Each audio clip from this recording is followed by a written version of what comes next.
Mi nombre es Alejandro Sánchez y puedo aseguraros que días pasados, cuando el repartidor de Seur tocó a la puerta de mi casa y me entregó un sobre enorme, me di cuenta de que el transcurso y el ritmo del programa en el que vamos a adentrarnos esta noche no iba a ser para nada una equivocación. Abrí ese sobre y de repente saqué este libro, este que tengo en mis manos, un libro grande, de gran portada, en el que leo textualmente 60 años del semanario de sucesos, el caso escrito por Juan S. Rada. Quiero que imaginéis una España lejana totalmente a esta en la que vivimos, conectada, hiperconectada, a través de Internet, con los teléfonos móviles, con el WhatsApp, con toda esa tecnología que prácticamente nos dice cómo y dónde está palpitando el mundo a tiempo real. Quiero imaginaros que os imaginéis una España en otro tiempo, una España en la que era muy difícil, por sus circunstancias políticas, poder contar las cosas que sucedían. Una España de esas carreteras infinitas donde arrojarse a las mismas era toda una aventura y, por supuesto, donde ese periodismo de investigación era algo que no estaba mastigado, era algo que todavía estaba emergiendo dentro del propio tejido de la información. Pero hubo hombres y mujeres muy valientes que supieron marcar un antes y un después.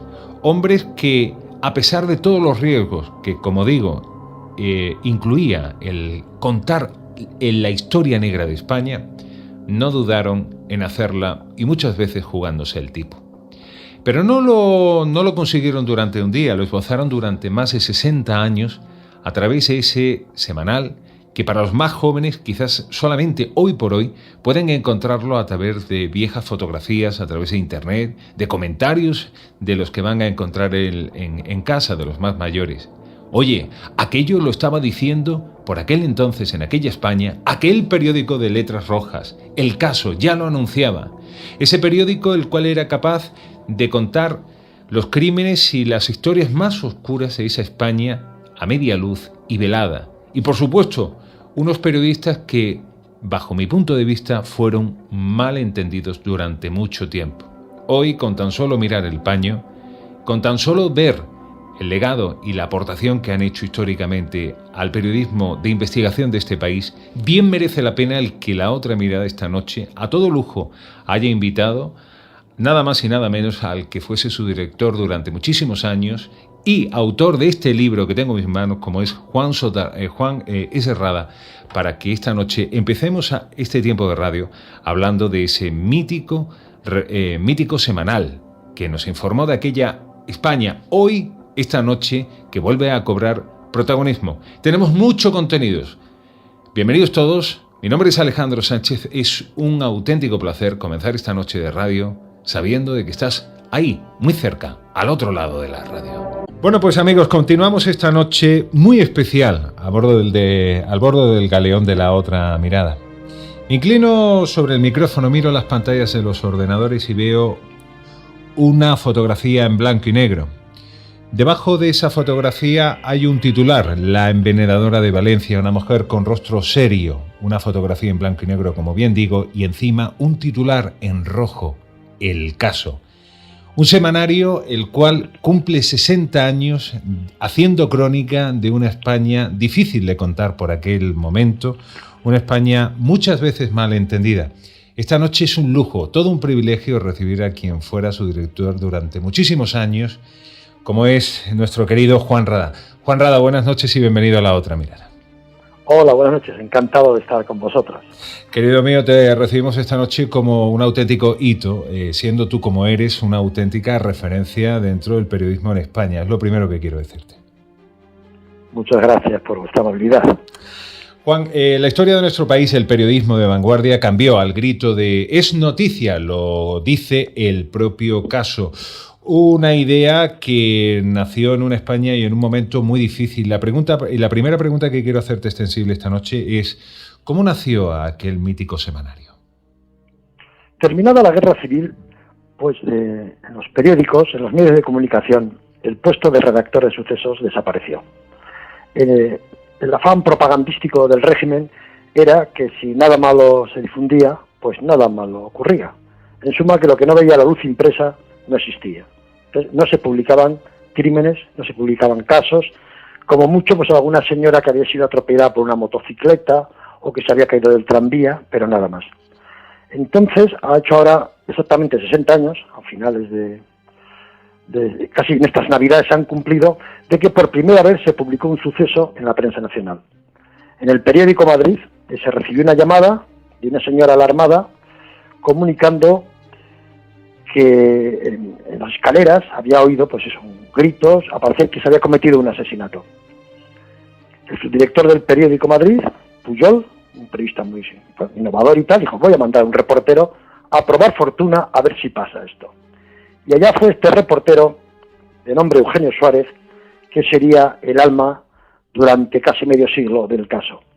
Fue allá y vio el crimen, y un tema curioso era porque pues un chico con no muchas luces que trabajaba en un taller había dejado embarazada a la novia. Tenía que casarse para tapar, en fin, un poquito el desaguisado, vamos a decirlo, porque en aquellos años se veía así, y solicitó un anticipo. El dueño se lo negó porque le pareció muy mal lo que había hecho. Entonces el tío se le ocurrió ir a casa de la mujer y decirle que iba de parte del jefe y que le anticipara el dinero. La mujer no se lo creyó del todo, dijo voy a llamar al marido, se enteró de que no era verdad, te vamos a echar. A él le dio un arrebato y hurgándose en los bolsillos encontró un destornillador y se lo clavó salvajemente y lo mató. Eugenio Suárez, este hábil reportero, pues colocó 15 líneas a ver si pasaban. Y hubo suerte. El censor de turno ese día debería estar de buen humor y salvo suprimir algunas palabras como manchas sanguinolentas en las paredes, dejó que el suceso saliera. Se había abierto una pequeña brecha. Ese caso fue, el asesino fue rápidamente localizado y fue todo ello merced a la labor de Antonio Viqueira, un inspector de policía que ha sido el mejor criminólogo que ha tenido el Estado español. Entre el periodista Eugenio Suárez y el criminólogo se fue fraguando una buena amistad en la cual el otro pues le iba contando casos que había resuelto con anterioridad. De ahí le vino la idea a Eugenio Suárez de crear una sección y luego un periódico. La sección era el caso de que estaba un poco sacado el título de una serie que hubo en televisión que era Los casos de Perry Mason. Ajá. Entonces empezó a contar el caso de, y claro, la censura los dejaba pasar porque eran temas resueltos que ponían de manifiesto que el criminal nunca gana, que siempre acaba predominando la justicia. Entonces, ante el éxito de esta sección, dijo Eugenio, pues voy a sacar un semanario, y solicitó permiso diciendo que era para demostrar que la policía española era muy efectiva, que había que difundir la labor de la justicia, los valores morales de la sociedad española, y así consiguió el permiso. Se lo dieron. Se juntó con otro compañero, José María de Vega, con un par de fotógrafos, con el dibujante Pinedo, y reunidos en un pequeño piso que tenía en la calle Jordán de Madrid, pues montaron pues, un semanario impreso en papel pulp, como las clásicas novelas americanas, sí, sí. Y con el único apoyo económico pues de dos hermanos que representaban a una marca suiza y tuvieron a bien adelantarles el importe de un año entero de un anuncio que iba en contraportada. Y así, un 11 de mayo de 1952, nacía el caso.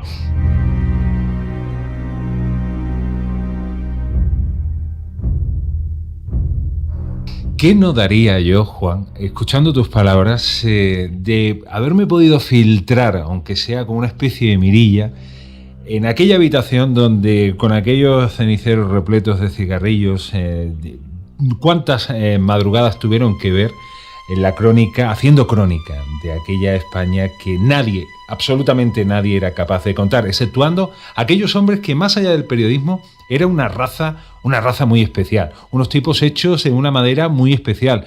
En un momento de la España, como estabas diciendo, muy difícil, con censura. Juan Radá, preparando esta entrevista, este encuentro esta noche, me pasaba un correo electrónico y cito textualmente lo que me escribe, lo que me cita. No se le permitía informar más de un crimen a la semana. O sea, no solamente tenían que estar lidiando con la propia investigación, llegando al epicentro cuando nadie lo había hecho, sino también que estaban teniendo que colarse entre las rendijas de aquella censura que capaba automáticamente la crónica negra. ¿Por qué tanto oscurantismo? ¿Por qué tantas ganas de no predicar lo que era un suceso a voz de calle? Sí, pero era una voz, pues eso, querían dar una imagen de España después de la guerra, de absoluta calma, tranquilidad, de que no pasaba nada malo, de que la sociedad española estaba muy satisfecha con lo que es, con la forma en que se vivía, ¿no? Entonces, tanto el ministro Arias Salgado como el director general de prensa, Juan Aparicio, pues ataban muy en corto al mundo de la información a efectos de que no se divulgara nada malo. En los periódicos pues se daban únicamente los teletipos que se recibían pues de la agencia EFE, en Noticias, en Crónicas Internacional, de Cifra en Nacional, de Alfil en Deportes, y luego también los periódicos del movimiento pues de la agencia Piresa. O sea, era todo, estaba monopolizada toda la información. Los periódicos nos limitábamos, yo que trabajaba en periódicos de provincias, pues a la información local, a la crónica del ayuntamiento, a poquito más. No había más. Y en las radios, pues la información únicamente eran los partes de Radio Nacional de España, de las 2:30 de la tarde y las 10 de la noche. O sea, había silencio absoluto. No se podía publicar absolutamente nada. Por eso cuando el caso echó un poquito a andar, le pusieron la limitación de un crimen a la semana, 1. A pesar de eso, arrolló en los kioscos. Y entonces dijeron, oye, esto se nos ha desmandado. Y dijeron que nada, que el caso ya no debía salir porque atentaba contra la moral cristiana, contra las buenas costumbres, contra la Iglesia. Pero Eugenio Suárez, hábil reportero y también un gran empresario, dijo, hombre, pues se atenta contra la moral cristiana, voy a pasar censura eclesiástica. Quizá los oyentes no sepan que en aquellos años, pues la cantidad de publicaciones lucían abajo, con censura eclesiástica. Entonces Eugenio Suárez dijo, pues voy a pasarla. Entonces el obispo de Madrid, pues nombró a un sacerdote de confianza para que controlara la publicación. ¿Qué se hizo en la publicación? Pues asignarle un buen sueldo al sacerdote. Y el sacerdote pues dejaba pasar porque él decía que no veía malo un crimen a la semana. Veían mucho peor pues las películas americanas de gángster, de mafiosos y tal, donde se mataba indiscriminadamente y donde a veces el criminal no era detenido. Lo del caso en el fondo era un poco ejemplarizante. Y con esta artimaña de la censura eclesiástica, el caso pudo seguir adelante, porque la Iglesia tuvo una manga más ancha que el gobierno de entonces. Con la Iglesia hemos topado, Sancho, pero como tú bien dices, una España llena de picaresca. A mí me suena un poco a los triquiñaques que tenía que hacer la propia resistencia francesa para intentar ir colando paulatinamente la información. Dios sabe qué miradas cruzadas se tenían que hacer cuando veían crecer y no parar de vender ejemplares bajo titulares.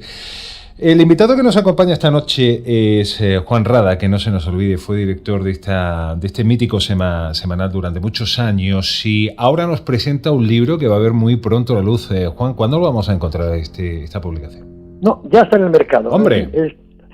Sí, recientemente, aprovechando el principio de año, que es cuando ahora se cumplen los 60 años del nacimiento de ese mítico periódico, pues en una editorial precisamente de Málaga, Grupo Editorial 33, ha sacado al mercado un gran libro titulado, un gran libro de formato, también de contenido, reproduciendo en formato facsímil pues los números más importantes de la historia del caso. El número 1, para que vean cómo en aquellos años eran las portadas, ¿no?, que se hacían dibujando en plumilla, casi como las primeras publicaciones de sucesos del siglo XIX, ¿no? Y también pues otros números enteros impactantes de crímenes como los de Jarabo, como el de los Galindos y demás. Entonces serán los números enteros para que se vean titulares sensacionalistas, pero muy informativos. O sea, fotos de las víctimas, de los asesinos, cómo se presentaban las crónicas, los anuncios de aquella época, y todo ello complementado pues con una historia que he hecho yo, detallada, del discurrir, de esa gran época de la crónica negra española, y con fotos de aquellos años. Es un libro, ya digo, a gran tamaño, que pesa casi 1,4 kilos, o sea que es una obra muy novedosa que rompe en el mercado y que, en fin, su aparición pues ha causado impacto entre los lectores. Alguien dijo en una ocasión y de una manera muy justa, nadie sabía hacer titulares como hacían aquellos hombres del caso.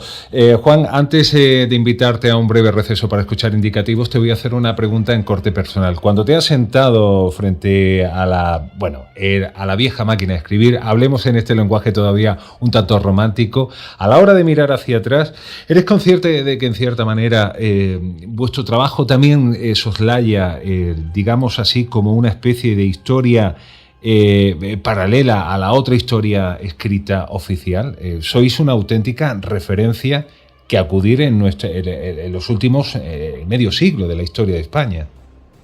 Sí, precisamente preparando este libro, porque hemos tenido que escanear pues originales para que salgan perfectos, pues yo estaba en la Universidad San Pablo CEU, donde Eugenio Suárez donó todas las colecciones de las muchas publicaciones que tuvo, porque el caso dio paso luego a que hubiera 13 publicaciones más a su rebufo, como fueron Sábado Gráfico, Discóbolo, Cine en 7 días, Velocidad, o sea, todas las colecciones están ahí. Y ahí estaba yo escaneando y tal, y también hay una gran hemeroteca en esa universidad. Y me decía la encargada que la colección más visitada, pero con mucho, era del caso. O sea que investigadores, para tesis doctorales, para documentales, para libros, para trabajos en televisión, la gente va a ver la historia de España a través del caso, porque era la única publicación que contaba lo que pasaba. Fue pionera en el periodismo de investigación.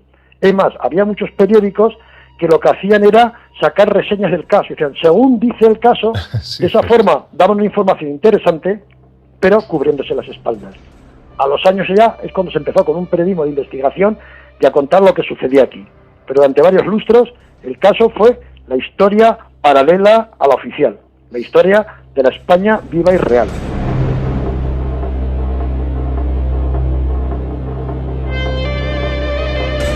Un gran periodista el que nos acompaña esta noche, de verdad lo sentimos con la misma boca del estómago. Estamos haciendo también historia al tenerte con nosotros. Escuchamos indicativos, volvemos en un momento. Esta noche nos abarcamos dentro de la historia de aquel mítico semanal, El Caso.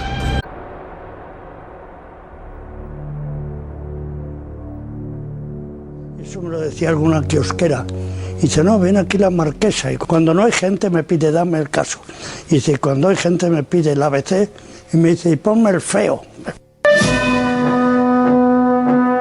En 1958, con Jarabo, el caso alcanzó tirada récord en la prensa española, cerca de 500.000 de ejemplares. Tan contento estaba el editor que le hizo llegar al asesino una caja de puros. Conseguí en una caja de Romeo y Julieta, o no sé, Partagás, se la di y se la llevó, y supongo que se la fumó, porque fue unos meses o semanas antes de que le dieran garrote. A finales de los 70 el caso fue más allá de la crónica de sucesos.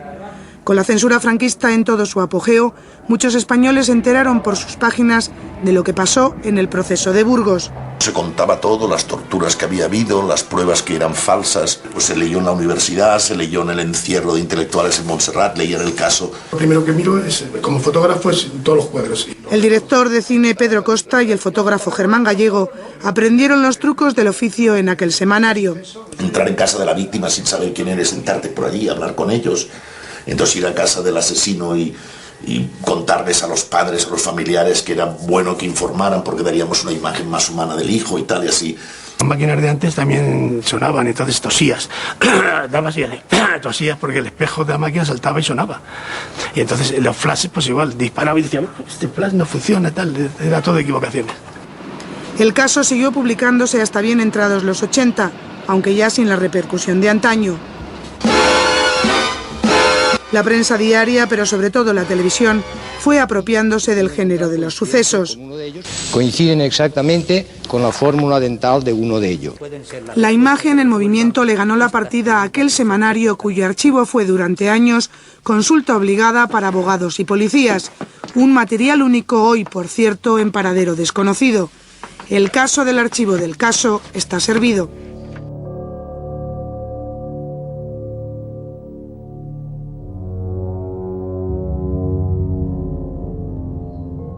Noche de radio, noche de investigación. No puedo disimular que hay un cierto encanto en el lenguaje que estamos utilizando esta noche.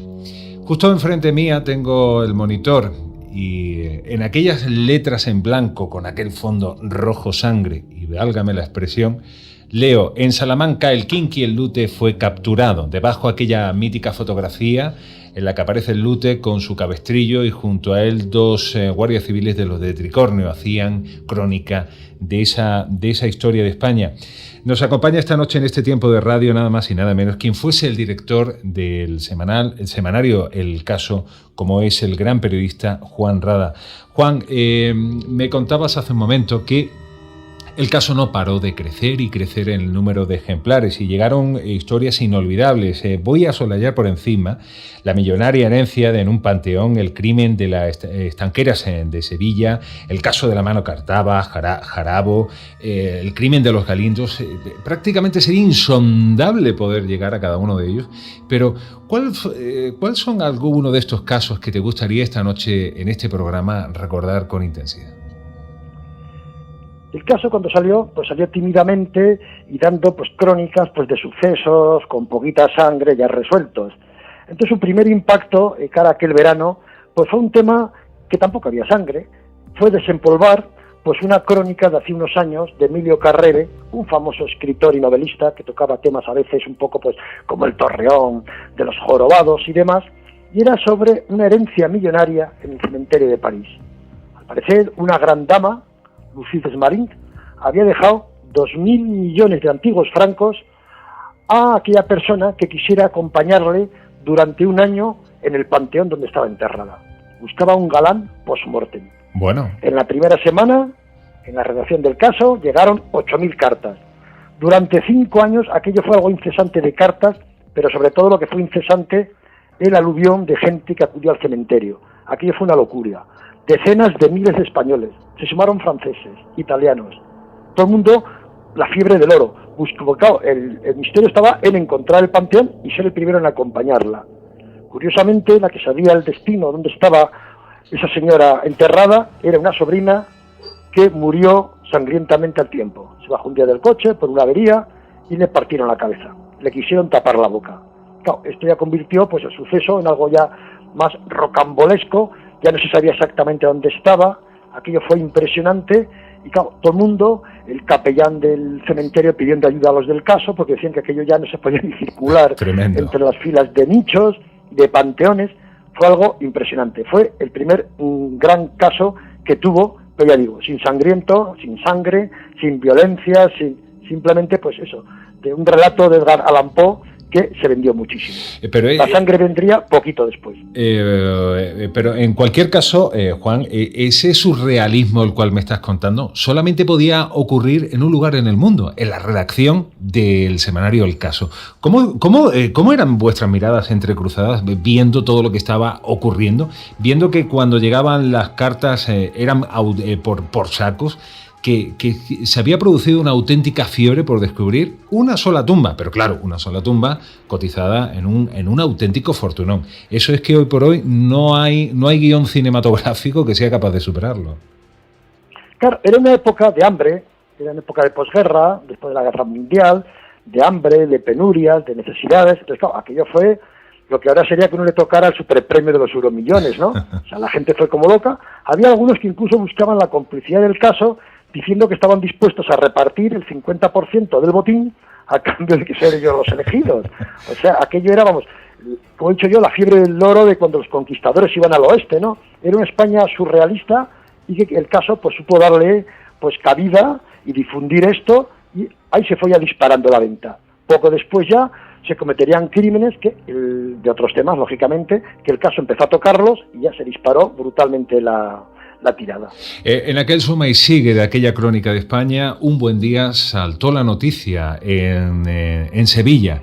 Un crimen especial el cual agitó a España con una virulencia como un auténtico golpe de caos, el cual formó parte de vuestra investigación. Estábamos hablando del crimen de las estanqueras de Sevilla. ¿Cómo vivisteis aquel momento?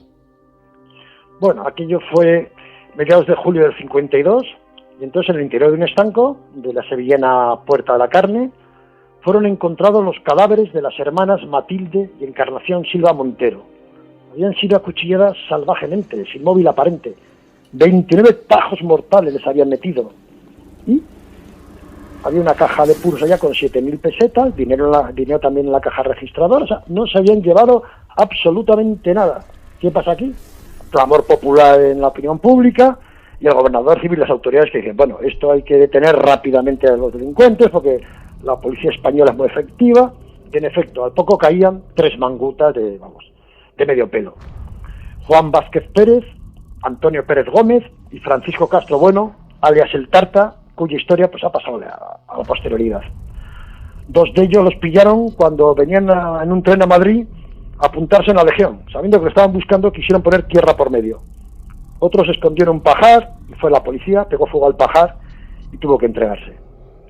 Al principio negaron su participación en los hechos, al final cantaron, pero curiosamente 3 versiones contradictorias, no se parecían en nada.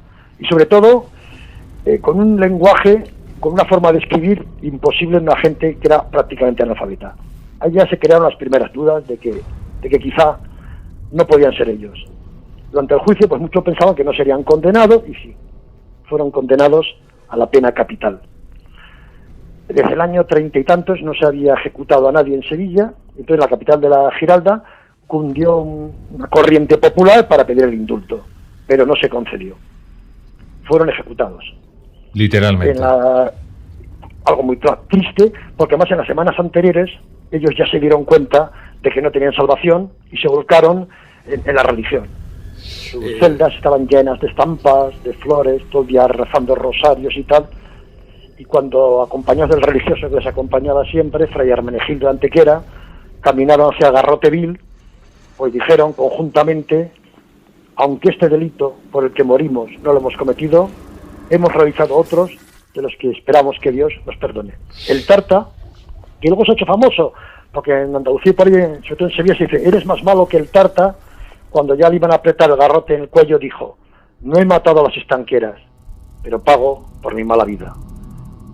Los abogados, totalmente disconformes con esa más, la ejecución fue horrorosa, porque el verdugo llegó bebido. Generalmente a los verdugos los emborrachaban previamente, porque si no existía el riesgo de que se echaran para atrás. Esta gente pues tenía otra actividad y de vez en cuando pues les llamaban para que fueran a ejecutar algún reo, iban con su maletín donde llevaban el garrote vil, pero siempre les surgían las dudas. Entonces, bueno, pues les costó mucho ejecutarlos, murieron estrangulados de mala manera, a gritos, fue algo impresionante. Eso todavía lo cuentan los abogados de ellos.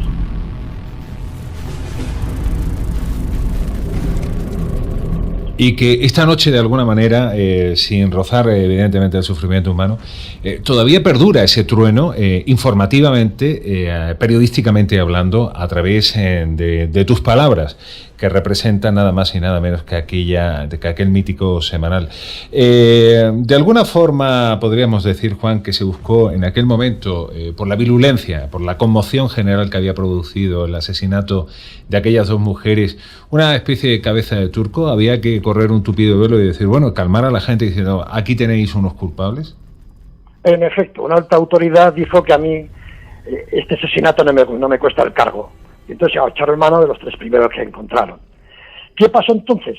Pasaron las décadas, pero la gente no se olvidó de la historia. Entonces, en la, también podemos decir, mítica serie de televisión La huella del crimen. Inolvidable, dirigida, sin duda alguna.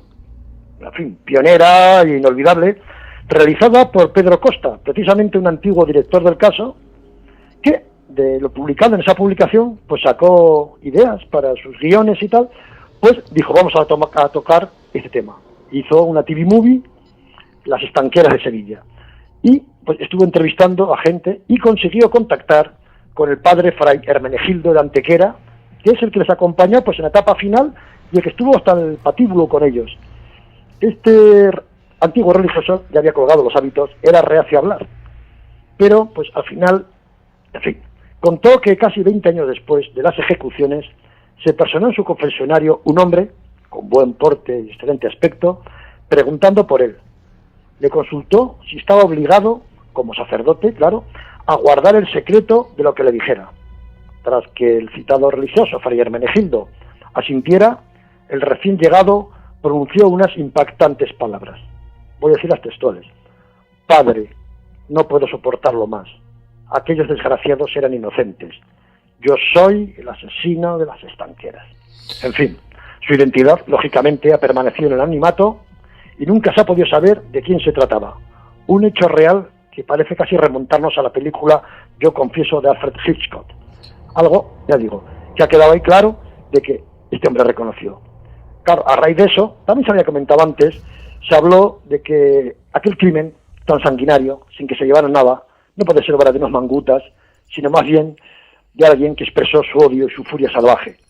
Alguien que quiso aplicar el dicho de la venganza se sirve en plato frío. Decían que estas hermanas, muy falangistas, después de la guerra civil, habían denunciado en su pueblo de origen, Estepa, a gente de izquierdas que acabó ejecutada. Entonces el hijo de algunas de aquellas víctimas, pues al tiempo vino, se cobró una salvaje venganza y desapareció. Querido Juan, esta noche en este programa, en La Otra Mirada, en mi nombre y en nombre de todo el equipo, y escuchando tus palabras, quiero decirte algo a lo cual rindo justicia sin duda alguna. Mira, tú vienes a representar, Juan, el mejor exponente de una estirpe de periodistas de altura de nuestro país. Pero es que al escucharte esta noche en esta radio, al quedarnos todos absolutamente ensimismados, miradas cruzadas, tan solamente parece que los micrófonos dejan de existir, estamos todos ensimismados en nuestros cascos escuchando tus palabras, nos damos cuenta de que no solamente con la grandeza del periodismo que has sabido firmar y que firmas, sigues hoy todavía comunicando la historia como muy pocas personas tienen la facultad de hacerlo. De verdad que esto no es retórica, no es pose, no es querer simplemente tirar una bengala al sol. No, te lo estamos diciendo esta noche de corazón. Juan, ¿cuántas veces en la redacción del caso habéis tenido, si hubo el caso, que tener que dejar algún expediente guardado en el cajón porque no se podía contar aquella historia? Bueno, ha habido demasiados casos. Primero ya, en la etapa inicial, pues por las restricciones de que solamente se podía dar un caso. Entonces, claro, se recurrió a una argucia. Y es que igual había en una semana, pues había unos cuantos crímenes, a cual más impactantes. Y claro, dolía dar solo uno. Entonces la triquiñuela consistió en hacer ediciones diferentes. Si en Galicia había habido un crimen de aquellos, pues yo que sé, de ajuste de cuentas, por temas de lindes, de herencias, de aquella España negra y profunda, pues en la edición que iba para el norte se mandaba aquel crimen. Y si en Andalucía había habido otro crimen, para Andalucía claro, se mandaba otra edición. Claro. En suma, de esa forma se recogían 3 o 4 crímenes, pero buscando por selección la zona donde habían cometido. Eso ayudaba a vender más, porque claro, los señores de Andalucía querían estar informados de su crimen y los de Galicia del suyo. Entonces eran dar 3 o 4 crímenes, pero ante la censura solamente aparecía en cada periódico uno solo.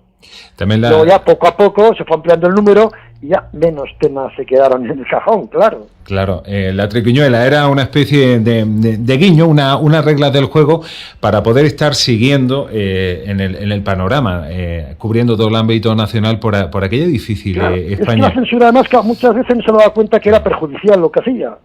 2 años después de que el caso echara a andar, el tema de la mano cortada ha pasado a los anales del periodismo, pero por culpa de la censura. La rotativa estaba tirando el periódico y de pronto el censor dicen que paren, esta foto va contra la moral. La foto, a toda plana, era una lechera de plástico de aquellos años en que la leche entonces no se compraba embotellada como ahora, sino que se servía a las casas y la gente salía con sus lecheras, con sus recipientes y se las subía para arriba. Entonces en una lechera de plástico había aparecido flotando la mano cortada de una joven. Entonces dijo que se iba contra la moral, contra todo. Claro, no daba tiempo a cambiar el reportaje, a cambiar la imagen. Entonces Eugenio Suárez dijo, bueno, pues venga, escribió a mano, el misterio de la mano cortada, y la página entera. Ese número también está reproducido íntegro en mi libro, 60 aniversario del caso, se ve, es curioso, ¿no? El misterio de la mano cortada, o sea, la página de arriba abajo con eso. Al día siguiente, ese ejemplar, ese número, se agotó en los kioscos. Por primera vez en España hubo reventa de ejemplares. Increíble. De los barrios, de las afueras de Madrid, venían al centro a comprarlos a los kioscos, que valían 2 pesetas, para revenderlos los ejemplares por 5 pesetas. Fueron los talleres y hasta los números que se tiran porque están mal impresos, los primeros de cuando echan de la rotativa, la gente los compraba. Fue algo impresionante. Y era algo muy impactante que todavía sigue coleando. Otro crimen sin criminal. Es que en el Palacio en Madrid, sí, de la marquesa de, exactamente, Margarita Ruiz de Liori, una marquesa baronesa con un montón de títulos nobiliarios, se había encontrado pues esa mano flotando en una lechera. Su hija había muerto de muerte natural, ella pensaba que su hija era una santa, que había vivido una vida ejemplarísima, y se quedó con esa mano pues como una reliquia.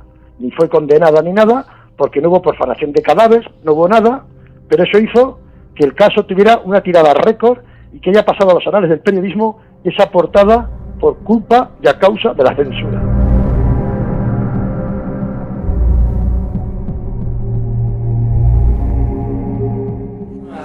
A finales de los 70 el caso fue más allá de la crónica de sucesos. Con la censura franquista en todo su apogeo, muchos españoles se enteraron por sus páginas de lo que pasó en el proceso de Burgos. Se contaba todo, las torturas que había habido, las pruebas que eran falsas, pues se leyó en la universidad, se leyó en el encierro de intelectuales en Montserrat.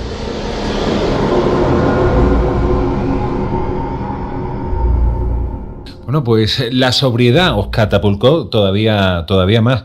Pero es que, claro, era una España a dos tiempos, entre lo que estaba sucediendo y lo que no se quería que se contara. Y en mitad vosotros, aquellos hombres afincados al grito de que paren la rotativa, ¿no? O sea, momentos que hoy por hoy sería prácticamente imposible de imaginar en el tiempo en el que vivimos. Y mucho más. ¿Te imaginas decirle a Juan hoy por hoy a cualquier director de cualquier publicación de que hacían nada más y nada menos que la auténtica reventa del ejemplar? Bueno, eso hoy por hoy sería prácticamente, es simplemente impensable, pero a vosotros os sucedía. Vamos a volver a tomar aire, de verdad que noche más bonita la que estamos viviendo a bordo del galeón de La Otra Mirada junto a este gran periodista Juan Radal, al cual invitamos a respirar profundo. Escuchamos indicativos, volvemos en un momento. Eso me lo decía alguna kiosquera. Y dice, no, ven aquí la Marquesa. Y cuando no hay gente me pide, dame el caso. Y dice, cuando hay gente me pide el ABC. Y me dice, y ponme el feo. En 1958, con Jarabo, el caso alcanzó tirada récord en la prensa española.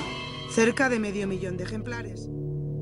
Es la noche bajo un titular, el titular de aquellos hombres que hacían un periodismo difícil y muchas veces mal entendido. Estamos hablando del semanario El Caso. Nos acompaña esta noche como un auténtico hito en La Otra Mirada su director Juan Radal, el cual viene a presentarnos 60 años más tarde en la recopilación de un libro donde mira hacia atrás y donde contempla esos momentos inolvidables dentro de la historia de aquel mítico semanario. Juan, dentro de los malos malísimos de la historia de la criminología en España, nos hacía referencia no hace mucho tiempo en este mismo programa, alguien a quien tú quieres mucho, Paco Pérez Avellán. Estamos hablando sí, nada más. Mío en programas de televisión, sí. Y sin duda alguna, y el cual también ha sabido firmar y entenderme como catedrático en criminología, ¿no? Él sí ha sido un auténtico pionero del periodismo de sucesos en las últimas décadas. Hasta que llegó un criminal con nombre propio, el cual parece que cambió toda la arquitectura de lo que antes se había entendido como techo. Él lo rompió. Estamos hablando de Jarabo. ¿Cómo vivisteis aquel caso? Bueno, lo de Jarabo fue impactante, porque como bien decía Eugenio Suárez, la gente le impacta mucho más, va a dar la redundancia de impactar, cuando el crimen, el protagonista, es gente de la alta sociedad. En aquella España profunda y negra, lo que había eran muchos crímenes por temas de lindes, de zonas limítrofes, de despechos sentimentales. O sea, un poco eran asesinos un poco pues de gorra, alpargata y navaja. Entonces, claro, cuando un señor de alta sociedad como era este, de familia millonaria, que se había educado en el Colegio del Pilar, de donde han salido numerosos políticos españoles, sobrinos de un alto presidente del Tribunal Supremo y demás, aquí me impactó, porque por otro lado más era un hombre que en parte pues tenía ciertas simpatías, porque era un hombre, era un playboy, un bon vivant, que gastaba dinero a raudales, que invitaba, mujeriego, que blasonaba de españolidad. O sea, era un caso muy conocido en todo Madrid. Este hombre derrochaba el dinero, en poco tiempo fundió 15 millones de los años 50. La familia ya empezó a mandarle menos dinero, la familia era millonaria, que vivían en Panamá, y una vez tuvo un apuro económico y empeñó pues la sortija de una amante inglesa que tenía. La amante tuvo que regresar a Inglaterra, y como la sortija se la había regalado a su marido, dijo, oye, a Jarabo, a ver si me la puedes devolver. Este la había dejado en una casa de empeño por 4.000 pesetas. Al final ya pues los usureros aquellos le pedían 50.000, luego una carta de autorización de ella, en fin, estaban jugando con él, dando largas, y este decidió pues cortar por lo sano.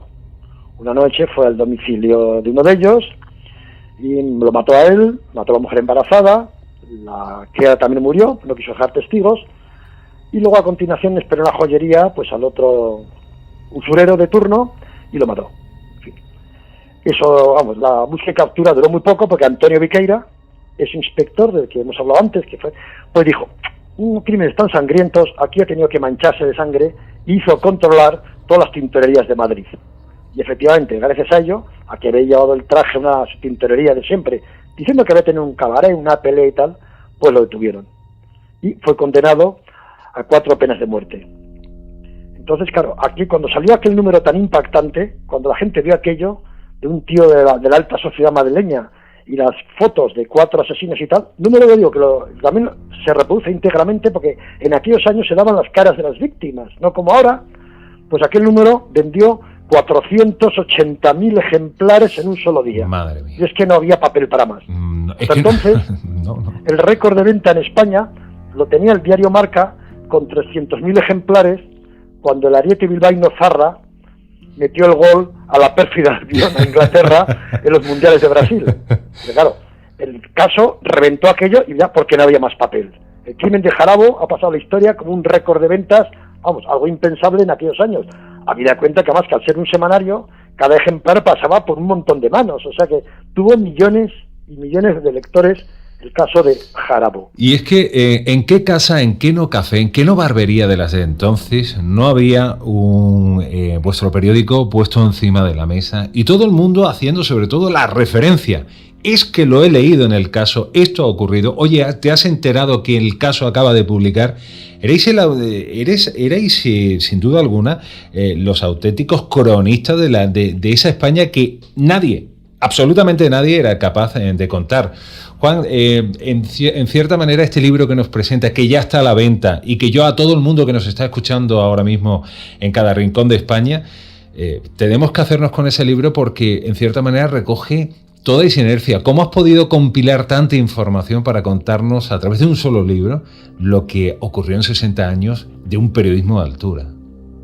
Sí, es difícil porque ha habido que condensar mucho, igual que a querer dar una imagen exacta de cómo era el caso, pues claro, he buscado pues los números más impactantes, ¿no? Hemos dicho el Panteón de París, el caso de la mano cortada, el tema de Jarabo, los Galindos, por ejemplo, en Sevilla.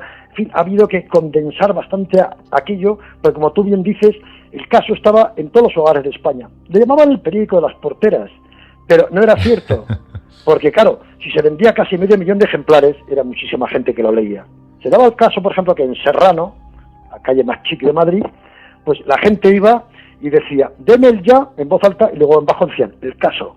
Y es que cogían el ya para esconder el caso dentro y luego leerlo tranquilamente en su casa. Bueno. Había incluso una marquesa que suele mandar al mayordomo, al chofer, pero alguna vez iba a misa, iba ella, y decía, me da el ya, y luego bajaba la voz y decía, y el feo. El feo se refería al caso. Bueno. Pero eran lectoras semanales asiduas de esta publicación de sucesos. O sea que lo leía toda la sociedad española. O sea que nadie os leía, pero os leía todo el mundo. En pocas palabras, que lo que pasaba diciendo. Como ahora pasa con ciertos programas de crónica rosa y demás, ¿no? Por favor, no te permitiría nunca que siquiera roce en la comparativa de gente como vosotros que hicisteis un periodismo de los de por rigor. Supuesto, sí. Porque esto es la antítesis. Eres consciente, Juan, lo hemos comentado fuera de programa, en que en sí mismo este libro, vuestra publicación, vuestra historia, es un contexto histórico de la historia reciente de los últimos 60 años de España. Sí, es que muchos hechos solamente se han publicado ahí. Pues antes, ya digo que, por ejemplo, pues en la Universidad San Pablo CEU, donde están todas las colecciones guardadas de la empresa del caso, porque era un bloque, se hacían 14 publicaciones diferentes en aquella editorial, ¿no? Saudográfico, Discóbolo, Velocidad, El Burladero, Cine en 7 días, pues todas esas colecciones, el dueño, cuando se retiró, las donó a esa universidad. Y me decían que en esa gran hemeroteca, que también hay infinidad de otras colecciones, la colección más consultada siempre es el caso, para tesis doctorales, para trabajos de investigación, para libros, para programas de televisión, o sea, mucho más que las colecciones de periódicos. Y similar me han dicho también en sitios como la Hemeroteca Municipal de Madrid, donde he estado trabajando, recopilando imágenes, o la Hemeroteca Nacional. O sea, es una fuente de noticias, pues para gente interesada en la España muy reciente. Muy reciente, y que todavía el subconsciente colectivo de todos incluso de los más jóvenes, porque muchos jóvenes han llegado a descubrir a través de Internet quién eran aquellos hombres que encabezaban aquel semanario de portada roja, sobria y directa, como era el caso. Muchos os han descubierto gracias a ese nuevo lenguaje. Juan, esta noche, agradeciendo tu tiempo, no quiero despedirte sin entrar en un terreno netamente personal. Mira, yo pienso, bajo mi punto de vista, que habrán podido cambiar los escenarios, las políticas, los momentos, las costumbres, modos, todo, pero la maldad humana parece no cambiar. ¿Qué titulares hubierais hecho vosotros solamente asomándonos al crimen de Marta del Castillo? Claro, es que estos son ya unos crímenes tan horripilantes, porque en aquellos años, vamos, era diferente. Se mataba, pero como decía el fundador del caso, se mataba poco y mal. O sea, eran crímenes un poco de la España profunda, había dicho que por despecho y tal, pero no había esta maldad que hay ahora, ¿no? Claro, estamos hablando hace poco en un programa de televisión, que yo coincidía con Francisco Pérez Avellán, pues tanto él como yo hablábamos de que ahora la sociedad ha cambiado, hay mucho más exceso de alcohol, de otras sustancias, de gente que actúa pues ya movido por ciertas inclinaciones, ¿no? Por una falta también de respeto a la autoridad, al miedo, o sea, que la sociedad ha cambiado. Entonces pasa que no os importa cometer ciertas atrocidades pensando en que van a salir casi impunes, en que el castigo es muy leve, ¿no? O sea, no existe la conciencia, el respeto, algo que antes había los semejantes. Ahora no, ahora cometen crímenes horrorosos como el de Marta del Castillo, Sandra Palo, secuestros, cantidad, y bueno, casi se ríen, se niegan a declarar, hablan mucho de sus derechos, en fin, ha cambiado la sociedad y en este aspecto, en el de la crónica negra, para mal. Ahora los titulares deberían ser mucho más sangrientos que los que publicaba el caso de unos asesinatos y otros crímenes que eran más suaves, podríamos decirlo, lamentablemente. Juan, ¿has podido olvidar la redacción de aquel semanal? ¿Has podido olvidar su ambiente, sus buenos y sus malos ratos? Porque de todos haberlos tuvo que haber. ¿Y cuál sería esa historia? Sí. Te quería contar una anécdota antes de que termines. Por favor. Aquí era un palacete y teníamos una mascota muy curiosa que dio paso a una publicación. Aquella empresa editaba una revista semanal que se llamaba El Cocodrilo Leopoldo. ¿Quién era ese Leopoldo? Leopoldo era la mascota real del caso. Y es que el caso, en su labor que hacía social, de vez en cuando organizaba cenas benéficas. Ciertas marcas comerciales donaban sus productos a cambio de publicidad y al final de la cena pues se sorteaban. Y los fines benéficos, pues, en fin, iban destinados como pues a huérfanos, a señoras asistidas y demás. Una de las veces, el director, Juan Suárez, quiso aportar la nota humorística y en el sorteo colocó una cría de saurio africano, un cocodrilo chiquitillo, y le cayó a una señora. La señora dice, ¿qué hago yo con un cocodrilo? Dijo, llevárselo a ustedes a la redacción, que seguro que será más feliz con ustedes. Y allá que fue a la redacción, el cocodrilo, Leopoldo de nombre, que fue creciendo y se paseaba entre las mesas y tal, pues como un reportero más, ¿no? Muy silencioso, observador, con buena vista, y que eso sí, con la piel más dura que ha habido de ningún reportero. Que ya estuvo un montón de años paseándose, hasta que claro, ya sus dimensiones, pues ya tiraba a cualquiera de un coletazo. Y entonces lo pusieron en un acuario donde él estaba tan feliz. Los jueves, cuando el director se juntaba con todo el personal para hacer la comida de hermandad de redacción, el cocodrilo del acuario presidía, ¿no? Con su mirada vigilante, no se le escapaba ni un solo detalle. Juan, cada 15 días, voy a contar un anecdótico, venían del zoo pues a limpiarle el acuario. Venían dos empleados del Zoo de Madrid, uno le cogía de detrás de la cabeza y otro de la cola y lo dejaban en el baño de caballeros mientras le limpiaban aquello. Eso sí, en la puerta siempre se ponía, ojo, no pasar, está el cocodrilo. Cuidado con el cocodrilo. Hubo dos circunstancias. Una vez, pues un mecánico que estaba ya arreglando unas cosas, y otra vez un exministro franquista que le estaba dando la tabarra al director y ya harto, que no sabe cómo quitárselo de encima, lo mandó a la puerta de Marras. El mecánico dijo, qué cachondos estos periodistas de casa, y un cocodrilo. Y el otro, el político, estos gilipollas, pero siempre con tonterías. El uno, en una ocasión, y el otro en otra, abrieron la puerta y el cocodrilo solía estar esperando como un perrito, pues para que la abrieran. Al ver que ambos se bajaban la cremallera y que amagaban hacia él, se dirigió las fauces. Y es que sucedía, que los cocodrilos suelen estar un poco aletargados en invierno y demás. Y cuando había visitas, coño, enséñame a Leopoldo y tal, pero claro, con su nombre en una publicación, Pues él estaba con un ojo abierto, el otro cerrado, pero entonces Eugenio Suárez cogía una vara y amagaba como que le iba a dar. Entonces, en cuanto tenía cualquier objeto hacia él, abría la fauce y decía, ojo que te doy. Pues claro, cuando vio tanto al exministro como al mecánico que amenazaban con que le iban a dar con algo de regulares o buenas proporciones, eso es, el cocodrilo es lo que vio. Se fue a por ellos, echaron a correr escaleras abajo y esa fue la historia del cocodrilo Leopoldo. Mira, yo se jubiló, luego lo jubilaron ya y se lo llevaron al Zoo de Madrid y lo pusieron al lado del restaurante donde ponían Cocodrilo de Leopoldo, donado por la empresa editora del caso, mascota de la prensa de sucesos y satírica de este país. Y ahí el hombre pues recibió su merecido homenaje porque ha sido el sabueso, vamos, el especialista de piel más dura que ha habido en la criminología española. Padre del cielo, de verdad que esto no lo paga, este momento no lo paga el dinero. Juan, curioso, aquella relación con un cocodrilo allá entre máquinas. Es que nada más que me quiero imaginar. Olivetti y rollos de papel de Teletipo. Es que eso solamente ocurrió en el caso. Vamos a ver, de entrar solamente, decir, vamos a la redacción del caso, donde cuenta la historia y tal cual, gente, el periodismo de investigación, sin duda alguna. Claro, ya se te iba cambiando la cara, recordando aquellos titulares. Yo me quiero imaginar, Juan, de entrar al día, de estar paseando entre las mesas y de repente encontrarse a un cocodrilo. Eso tenía que ser, bueno, de verdad, de las instantáneas, te lo digo de verdad. Era una institución, Leopoldo, allá. Bueno. Y por eso el director sacó un semanario satírico, estilo al francés Le Canet Ganchené, que se llamaba El cocodrilo de Leopoldo. Sí. En este libro incluso reproduzco la mancheta donde se ve la caricatura pues del cocodrilo, que se parece bastante al original, Juan, como era el famoso Leopoldo. Juan, por Dios, de verdad que esta noche nos has hecho un auténtico regalo. No quiero abusar ya porque sé que nos falta a los dos ya el aliento ya de la risa y todo. Juan, por favor, recuérdanos ese libro que ya está en las publicaciones y que todos tenemos que ir. El título, dónde encontrarlo, por favor, todo, porque es de necesidad. Pues sí, se llama 60 aniversario del caso, el Grupo Editorial 33, y en fin, está de venta pues en las grandes extensiones, librerías más importantes. De todos modos, si alguien no lo encontrara, porque se ha agotado en muchos sitios, vamos, ha habido sitios donde ha sido el libro más vendido esta Navidades, vamos, estoy muy contento con ello, pues también se pueden meter, si quieren, en la web de Grupo Editorial 33, donde, en fin, verán la imagen, verán cómo es este libro, que es muy curioso, por su gran formato, por sus reproducciones y tal, y si quieren incluso pueden comprarlo directamente a la editorial.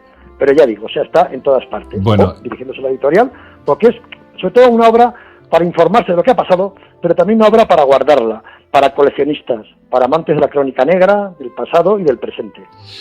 Juan, en cualquier caso a los oyentes recordarles que por si alguno no ha podido tomar nota, vamos a colocar un banner en la página de La Otra Mirada que va a apuntar directamente a esa publicación. Lo vamos a poner muy, muy fácil.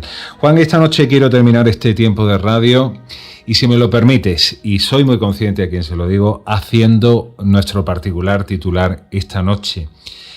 Ese titular quiero que vaya con las mismas letras rojas con las que hacéis vosotros aquí el periodismo. Y quiero decir, Juan Rada, director del seminario El Caso, estuvo en La Otra Mirada. Juan, esta noche nos has hecho con tu presencia, de verdad, grandes, muy grandes. Prometemos no olvidar este momento. Recibe este entrañable abrazo. Pues nada, espero volver otra vez a La Otra Mirada con estas y con otras historias de crónica negra de nuestro país tan querido para todos. A la que es hoy y siempre